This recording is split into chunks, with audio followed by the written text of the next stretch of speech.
Hey there, St. Peter's. Hello to you and to anyone else who may be joining us for this midweek message. Always good to be together. I'm not just saying that. Um, I don't have cue cards. I don't have a script in front of me. I am simply acknowledging the fact that I miss seeing you in person. I miss hearing your voices individually and together. I miss gathering and growing and creating community and doing life together. Technology is serving us well. It's allowing us to connect in these ways for such a time as this. It will serve us well for seasons to come. But man, I am sick and tired of seeing my face on screens and hearing my voice on every related device. And so I will be glad when this season is past us so that we can kind of regroup and be together in person again. And we will do that as soon as it is responsible to do so. 5 minutes of your time, that's all I'm asking for tonight. I've already used 1 minute, so I have 4 minutes left. 5 minutes, and then you can hang up. So I'm going to talk kind of fast. But you know, these past few months of 2020, I've been looking a lot at Old Testament texts, and you may notice that a lot of these texts have been making appearances in sermon series since the new year. Certainly, some of them are already showing up in our spring series. You know, some of the texts that I love the most didn't make the cut, so they've been kind of filed away. And one of those texts that didn't make the cut, I'm going to share a little bit about with you in this 5-minute message. You know, it's from Isaiah chapter 40. In it, Isaiah is speaking to people who have been exiled in Babylon. And, you know, they've been displaced. They've been kind of removed from everything that's known to them and kind of put into this other space. It's sort of a harsh reality, a big dramatic shift and change in their life. And, you know, I in no way am going to compare what we are going through with the Babylonian exile, or for that matter, any exile that could be in our contemporary day that could be on par with that exile. But, you know, having said that, I do think we are having this sort of exilic experience.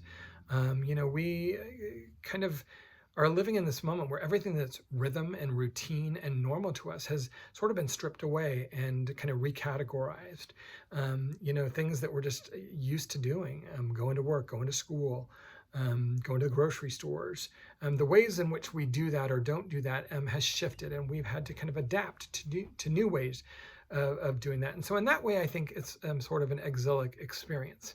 And what I love about this Isaiah passage is, or this part of the story, is that Isaiah, you know, speaks in and says, you know, the exile is going to end. There will be an end to this. And so, you know, we can say, hooray, yes, yes. Oh, that means coronavirus and COVID, there'll be an end to this. And of course there will. There will be. It's going to live with us for a while. We know that, you know, but there will be an end to this current exilic experience we're having of sheltering and staying at home, at least, you know, in this season of social distancing in the way that it is. Those things will change. But what I find more fascinating is the way the story progresses and what Isaiah basically charges the people with. And what he says is, you know, you need to be imagining what life is going to look like on the other side of exile.